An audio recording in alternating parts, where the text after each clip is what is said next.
there. I'm Cindy Linden, and this is the Cook Along podcast. I'm going to make a new roasted nut recipe. There's one already on my website, thecookalongpodcast.com. It's called Sugar and Spice Almonds. This I'm going to do is a little different. It comes from a website called garnishwithlemon.com, but this recipe doesn't actually have any lemon in it. So I assume that the author decided it would be fun to cook some things without lemon. This is called Chipotle and Rosemary Roasted Nuts. And it'll make 5 cups if you do the whole recipe. I am not going to do that. I'm only going to do half a recipe because I don't want a bunch left over. It's a little bit spicy, and it's got some kind of mystery herb flavoring to it that makes these quite nice. And yes, you can decide how spicy you want them based on how much spice you put in it. Here's your list of ingredients. 2 cups of whole cashews. By the way, I use unsalted nuts on all of this, and I'll tell you what I'm using in a minute. 2 cups of pecan halves, 1 cup of whole almonds. Now, you can use any nuts you like. I'll tell you what I did. I got a big container of Kirkland Extra Fancy Unsalted Mixed Nuts. So I don't have to think too hard about what goes in there. It's got cashews, almonds, pistachios, and pecans, all of which I like. Although pecans are probably my least favorite in there. They don't seem like a snacking nut to me. They seem like a baking nut. So there's a total of 5 cups. I'm only doing 2.5 because I'm only serving a small group and I don't want leftovers. I did 1.5 cups of the mixed nuts I just told you about, and then another cup of just plain almonds. They aren't salted, and it's just a nice combo pack of different almonds. So those all go in. Sorry, that was loud. This is my 2.5 cups into a big bowl. And then we need some fresh rosemary. And for that, I have to go out in my yard. You may have to go to the store. Sorry about that. By the way, I'm giving you the amounts for a full recipe, okay? 5 cups. So this says you need 4 tablespoons of chopped fresh rosemary, and we're going to divide that up. My guess is that each tablespoon, I'm going out in my garage, which is how I get outside to my yard, which is where my rosemary is. So now you're outside with me.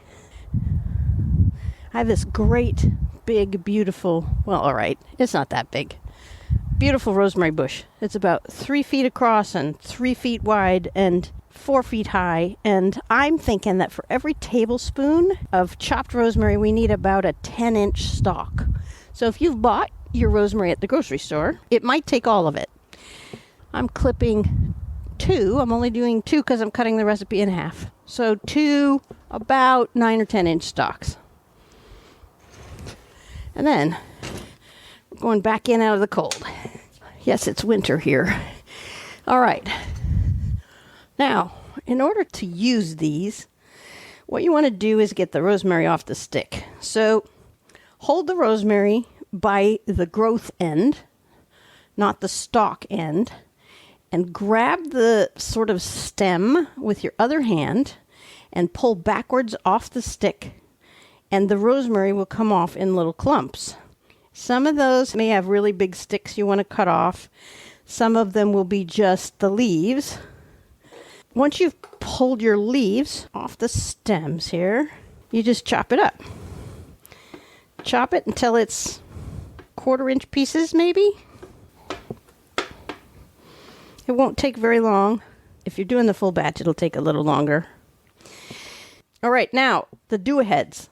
Oh, sorry, I didn't even finish with the ingredients. Here's the rest of the ingredients. 1/4 cup of olive oil, the 4 tablespoons of the rosemary, 1.5 teaspoons of ground chipotle powder. Now, you can use more or less depending on how spicy you want them. I'm probably going to use just the teaspoon, I think, because I don't know my audience that well, and I don't want to make it too hot for them. There's a teaspoon of cumin, 1/4 teaspoon cayenne, 1/2 teaspoon of black pepper, and 2 teaspoons of kosher salt. And keep in mind that if you're doing as I'm doing, you only need half of those amounts. Preheat the oven to 350 and then get a long rimmed baking sheet. You're going to spread these nuts out on the baking sheet, hopefully without them touching too much. So you need a big one if you're doing the full batch for the amounts I just gave you. I am using, for my half batch, one of my largest cookie sheets. This must be a 12 by 15 or something like that. And then put parchment paper over it because we don't want them sticking. The next thing we're going to do is put all the spices together so that we can add them all at once. So I got a little tiny bowl here. They're little silicone finger bowls, like you could use them. Do you know what a finger bowl is? In some fancy restaurants, they bring you a cloth and a tiny bowl of water to dip your fingers in, and you're supposed to use it to make sure your fingers are clean. You just dip your fingers in the bowl of warm water, and then they hand you this nice cloth. I don't even know if people still do this anymore. Anyway, you dry your hands in the cloth, and they take the whole thing away. It's very frou-frou. Fancy restaurants did that, and maybe in some parts of the world, or even this country, maybe they still do. I am afraid I'm pretty good at digressions, aren't I? I have these little silicone bowls that, actually, they're even smaller than a finger bowl because you could only get one hand in here at a time. But I like to use them to mix my spices. I think I'm getting a little ahead of myself here. Some of this you already figured out, but here's the equipment that you need. You need the sharp knife. You might want a cutting board to do your rosemary. You need the bowl that the nuts are going in. You need the cookie sheet and the parchment paper. You'll need a small sauté pan and something to stir with. So now into my little bowl, and you could use anything. It could even be a plate if you don't have a little bowl that you enjoy using. Goes first the chipotle powder. Chipotle, by the way, in case you aren't aware and haven't used it much, you can find in your grocery store. Mine comes from Penzeys Spices. Chipotle is smoked red jalapeno peppers, so it's got some heat to it. The jalapenos, usually we eat them when they're green, but if you let them continue to ripen, just like all other peppers, the ripest stage is red. Now here's what I don't know. I don't know if the ripest stage of red is the hottest stage. It seems logical that it would be, but then I don't know why we pick them all when they're green. So it could be that the green stage is hotter than the red. Don't know. Somebody can look that up and write to me and let me know. And by the way, my website has this much more organized than I do today. If you type in Chipotle, you'll find this recipe, and it will have all the ingredients and all the equipment and all the do-aheads listed before you even start, which makes your life a lot easier than what I'm managing to pull together today. So moving on. Let's do the teaspoon. I'm doing a half teaspoon, but the 1 teaspoon for you if you're doing the whole batch of the chipotle. That's the minimum amount. Like I said, I don't know how my audience feels about spicy stuff. And then a teaspoon of cumin for the whole batch. I'm doing a half. And then a 1/4 teaspoon of cayenne. So this adds even more heat. That's another reason I kind of wanted to be careful about the chipotle, and I may regret that. I may be really sorry that it's not hotter than this, but I still think this is safer.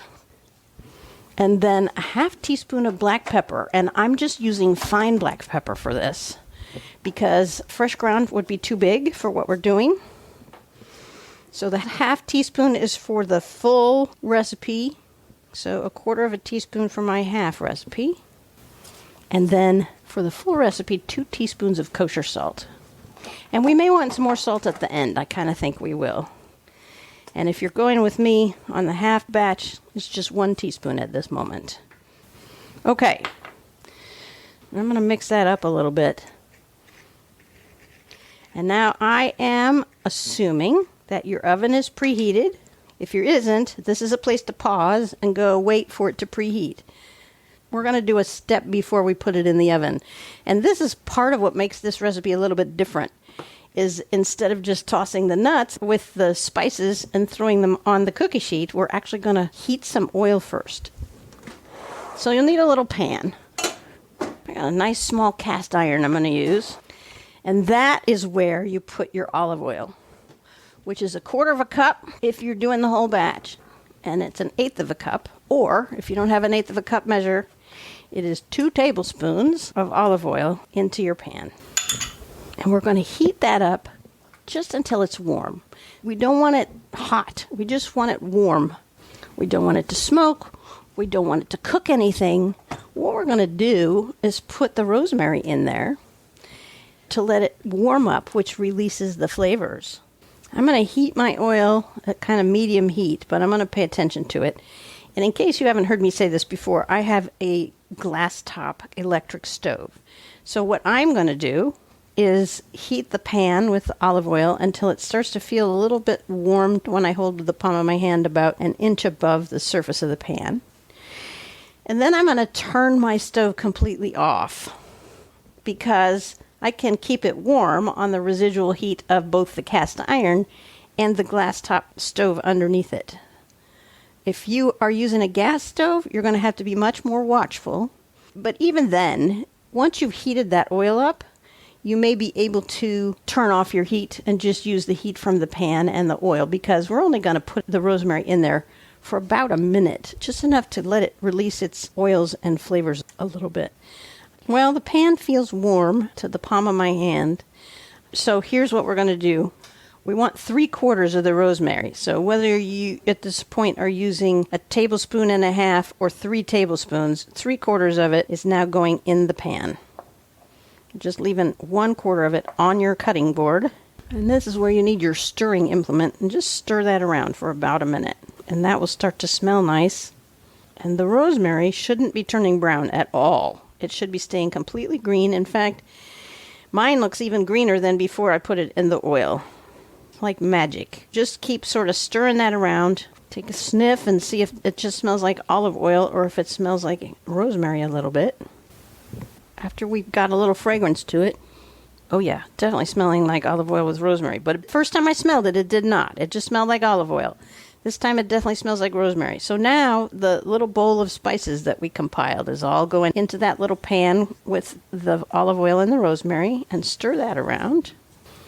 And you'll start to get some of that heat. And again, this tiny bit, this tiny moment of tiny heat is enough to help release all these flavors.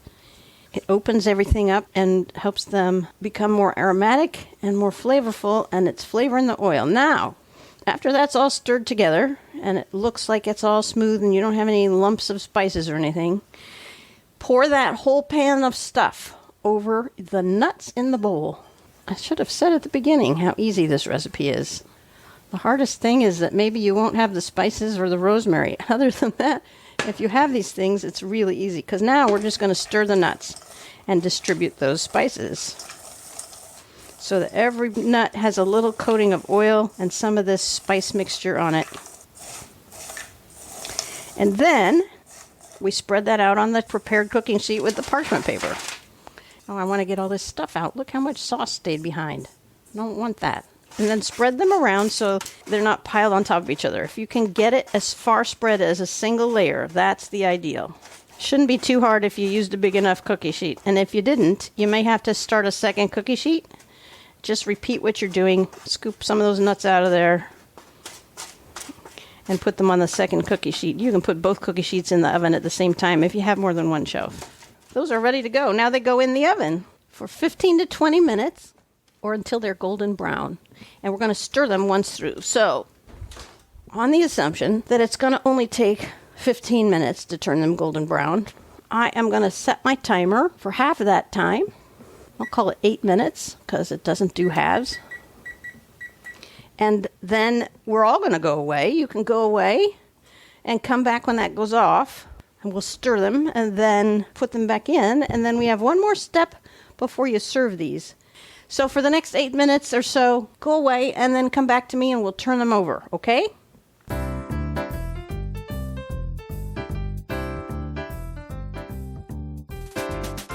Eight minutes have gone by, so go ahead and take the whole pan out of the oven. It's too dangerous to try to stir it while it's in the oven. So go ahead and take it all out of the oven. It won't hurt it. And get either a big spoon or a flat pancake turner. And just flip those babies over as well as you can. Obviously, some of them aren't going to turn. It's really all right. Turn them as best you can. They're already starting to turn a little golden, at least mine are. And then spread them back out into a single layer again.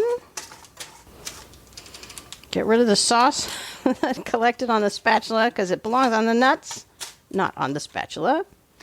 and then throw that back in the oven. I was thinking we might have to add salt at the end, but I'm not sure that's true. I'm just going to set it for another 8 minutes. What the heck? That's between 15 and 20, isn't it? All right. Go away, come back in 8 minutes again.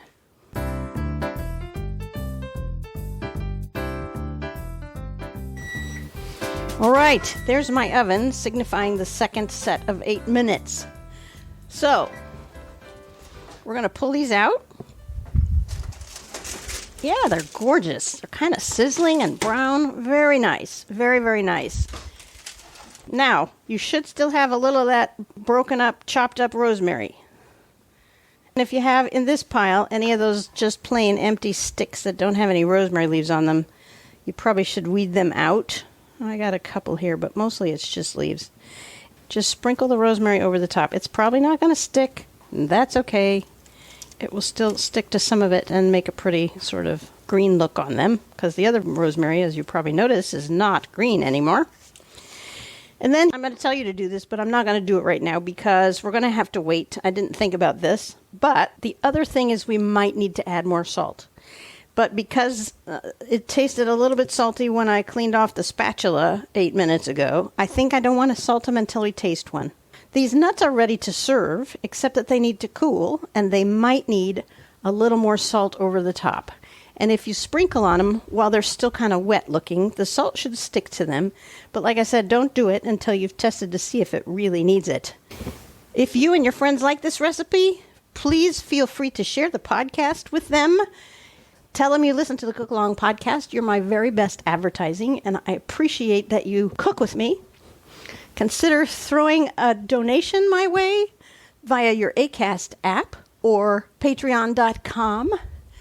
Visit the website, thecookalongpodcast.com, for more fun appetizer recipes, main dishes, side dishes, desserts, cookies, lots and lots of cookies. And until next time, happy cooking!